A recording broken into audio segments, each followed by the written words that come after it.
Sermon 103 of Nahjul Balagah reminds us that those who are chosen to be the guides of humanity are chosen and prepared before they become such.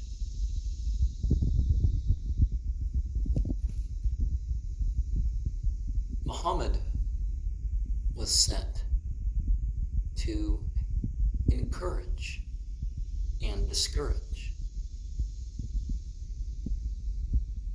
And the people didn't generally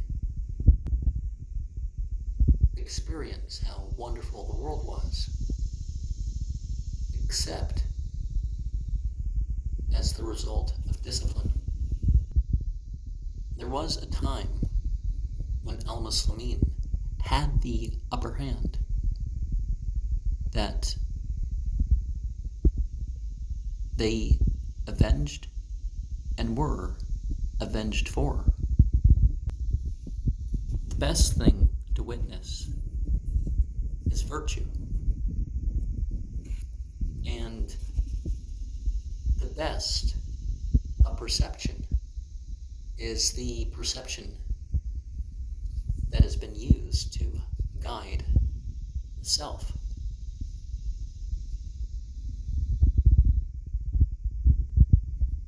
Those who guide others identify the pure for cleansing.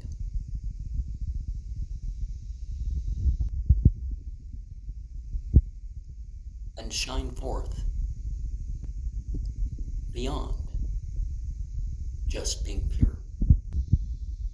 We are reminded to not just rely on what we have, or to be troubled about what we're not capable of. And when we get in charge, we only enforce penalties on the deserving, and only in matters that we ourselves are trying to be good in, and only in the matters as prescribed. One of the things that people don't understand about Sharia is that Sharia doesn't mean that a Muslim will go around enforcing religion or most of the things upon the people. Sure, they can encourage of every good and discourage of every evil, but most of that is something that, humans don't have say over another in what they can make them do or not do, or penalize thereof. Saying 150 reminds us that we shouldn't just hope to have a good afterlife without being willing to take action.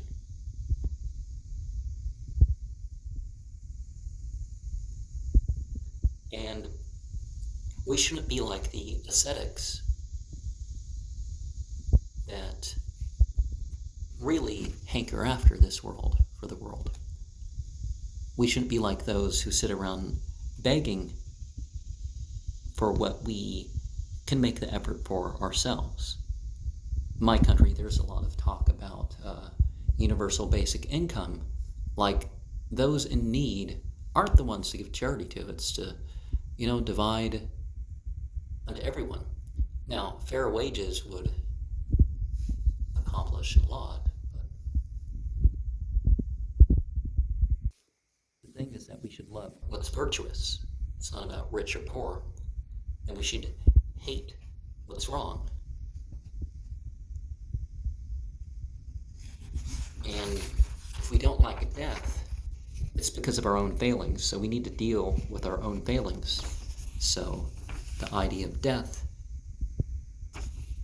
isn't so problematic to us. We should be grateful for what we recover from. And we should be wary that our emotions and feelings can be led into illusion and delusion. So whatever our station in life, we don't make it out of, something merely about ourselves.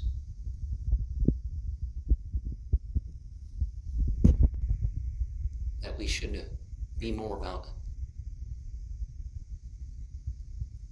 action than statements. That we should share of that which we will do ourselves.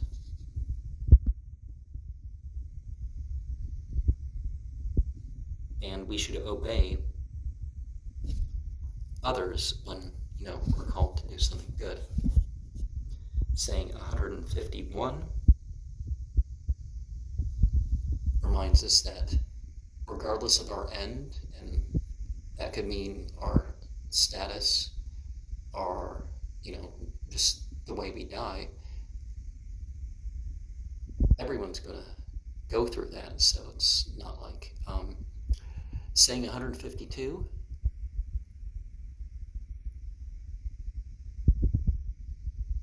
And this relates to the last couple as well, because there's going to be a return. But there's going to be a time as though what you get back never existed. And going back to saying 150, we need to be careful about judgments. Pass the judgment on others that we want past ourselves. But that doesn't mean we're dishonest and ignore the sorts of things. Like, I was listening to a lecture and they were talking about, how much better it is to be believing and obeying than being, a ruler of the land. And, some of the conflicts that happened after Ali were not one family against another. It was one family, they basically wanted to be rulers. It wasn't that they wanted to establish good and permit evil, so they were willing to divide the Muslim community. I mean, wasn't Morocco divided into 4 caliphates at some point?